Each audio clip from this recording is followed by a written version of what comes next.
আসসালামু আলাইকুম। আপনারা জানেন আমাদের ফার্মে এফএমডি ছড়িয়ে পড়েছিল, কিন্তু আলহামদুলিল্লাহ আমাদের গরুগুলো সুস্থ হয়ে গেছে বেশ কয়েকদিন হলো। তবে এফএমডি আক্রান্ত হলে গরু কিছুটা দুর্বল হয়ে যায় এবং স্বাস্থ্য নষ্ট হয়ে যায়। যেহেতু গরু ৩-৪ দিন ঠিক মতো খেতে পারে না, তাই এই সমস্যাগুলো দেখা দেয়। এফএমডি ট্রিটমেন্টে আমরা খুব বেশি মেডিসিন ইউজ করি নাই।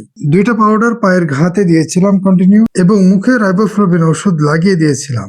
এই ওষুধের দামও খুব বেশি না, মাত্র ৩ টাকা পাতা।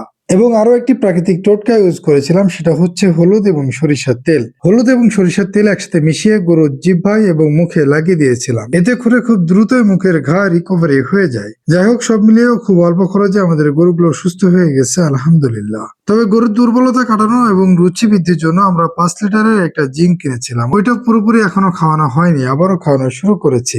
জিঙ্ক গরু মোটাতাজাকরণে অনেক হেল্প করে এবং গরুর রুচিও বৃদ্ধি করে। গরুকে খাওয়ানো শেষ করে ছাগলের শেডে আসলাম। ছাগলের শেডে একটা কাঠ ভেঙে গেছে। এই কাঠটা মূলত দুর্বলই ছিল, তাই পা পড়াতে এই কাঠটা ভেঙে গেছে। এখন আমরা এই কাঠটা সরিয়ে এখানে একটি নতুন কাঠ দিয়ে দিচ্ছি।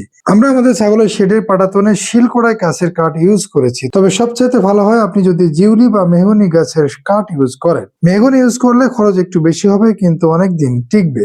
আরো বেটার হয় যদি আপনি প্লাস্টিকের মাছা ইউজ করতে পারেন। আমরা নেক্সট কোনো শিট করলে সেখানে প্লাস্টিকের মাছা ইউজ করবো ইনশাআল্লাহ। এই কাজগুলো শেষ করে আমরা চলে আসলাম আমাদের মিনি পুকুর পাড়ে। আমরা একদিন আগে ছিপ দিয়ে কিছু মাছ ধরে রেখেছিলাম। এইগুলো পিওর দেশি কই মাছ। এই মাছগুলো আমরা বাসায় নিয়ে এসে একদিন রেখেছিলাম গামলাতে পানি দিয়ে।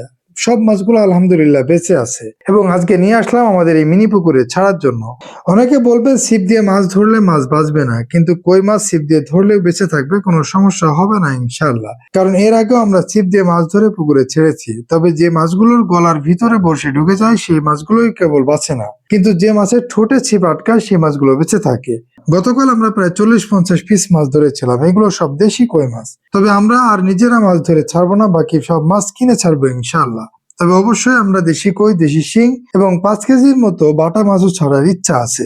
গতকাল আমরা ৩ কেজি বড় সাইজের তেলাপিয়া ছেড়েছিলাম, যদিও সেগুলো ভিডিওতে দেখানো হয়নি। ইনশাআল্লাহ এখন আমরা ধীরে ধীরে কই মাছ এবং শিং মাছ ছাড়া শুরু করব।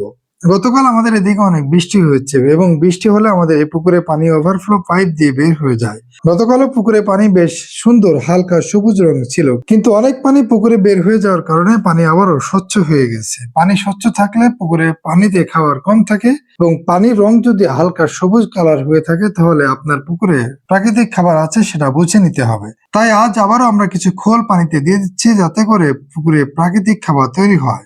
এর পাশাপাশি আমরা আরো কিছু খাবার দিব কিছুদিন পর থেকে ইনশাআল্লাহ। সবাই আমাদের অ্যাগ্রো ভিলেজের জন্য মন থেকে দোয়া করবেন, এবং মনে রাখবেন, প্রকৃতিকে ভালোবাসলে, প্রকৃতির সাথে থাকলে আল্লাহ আপনাকে উজাড় করে দিবেন। আল্লাহ হাফেজ।